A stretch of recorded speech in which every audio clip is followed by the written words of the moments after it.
Magandang araw po, si Haring Platero po. Ito pong gagawin natin ngayon ay simpleng design na wedding ring.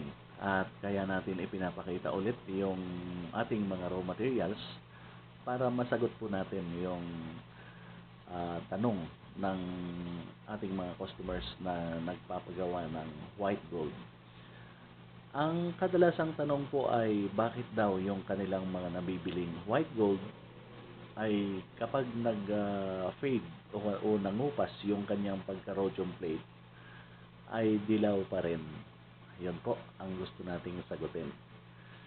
Ito po, simula gumawa po tayo ng ating mga videos sa pagtunaw ng yellow gold o kaya white gold at sa paggawa po natin ng mga jewelries ay gusto po nating ipakita sa ating mga customers na si Haring Platero po kapag nagtunaw ng white gold ay totoong white gold alloy po yung ating ginagamit. Ang white gold alloy po ay combination of zinc, nickel, and copper. At hindi po basta combination yan. By percentage po yan. So halimbawa pong 14 carats ang ating tutunawin. Kapag tinunaw po natin ito, ay magiging puti po yung kanyang kalalabasan kapag natapos yung jewelry. Hindi po siya light yellow. O kahit gagawa po tayo ng 18 carats na white gold, ang kulay po nung ating ginawang white gold ay very very light yellow. Yan po. Hindi po light yellow dahil magkaiba po yung light yellow sa very very light yellow. Yan po. So, iba naman po yung procedure ng iba na presentation nila ay white gold pero ang pagkatunaw nung kanilang ginto ay matabang yung kanilang gold alloy or mas marami yung percentage ng silver kaysa sa copper pero tama yung percentage ng pagkakamix doon sa ginto. Halimbawa 14 carats ay 58.5% din, kung 18 carats ay 75% din. Pero light yellow yung kanyang kalalabasan at iro-rhodium plate nila yung kanilang ginawang jewelry at i-represent na white gold. Mali po yun. Ang kay Haring Platero po ay kapag nagtunaw po tayo ng white gold alloy at saka fine gold. White gold alloy at saka fine gold. Yan po yung ating ginagawang teknolohiya sa paggawa ng white gold. Kaya po minsan mataas ng konti yung mga presyo ng white gold compare sa yellow gold. So kay Haring Platero po, iba naman po ang teknolohiya natin.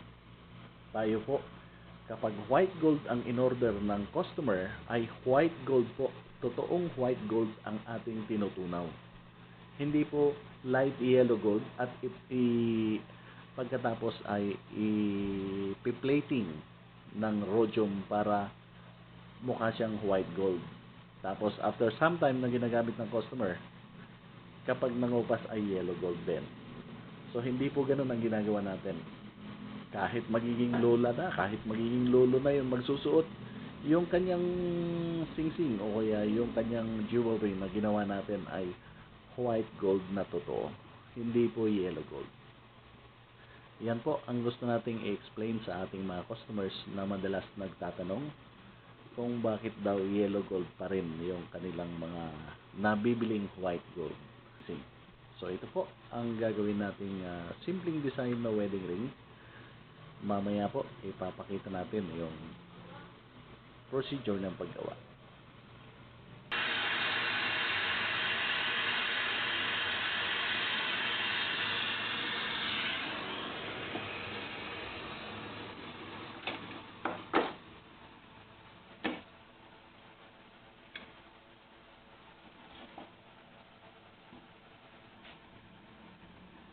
Yan po yung dalawang white gold bar na tinunaw nating gagawin nating wedding ring.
Ito na po yung ginawa nating wedding ring mula sa tinunaw nating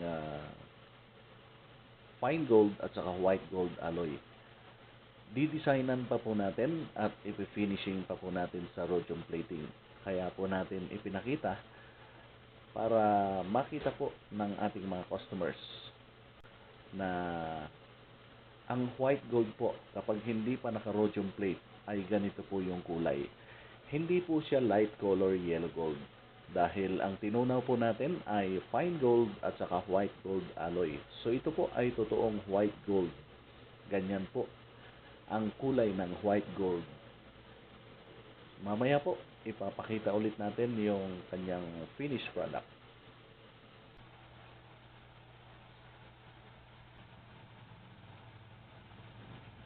Ito na po yung ginawa nating wedding ring. Standard 14 carats. Totoong white gold na wedding ring.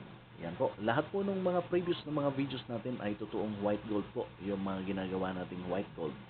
Ngayon lang po natin ipinaliwanag ulit kung paano po tayo magtunaw ng white gold para po doon sa mga customers na nagtatanong kung bakit daw yung kanilang mga nabibiling white gold kapag nangupas na yung kanyang pagka-rhodium plate ay dilaw pa rin. Bakit daw yellow pa rin? Kaya yun po ang ating paliwanag. Meron pong mga white gold ang presentation pero ang pagkatimpla ng kanilang ginto ay light color yellow gold. Hindi po siya white gold. Hindi po nilagyan ng white gold alloy. Dahil mahirap po ang paggawa ng white gold.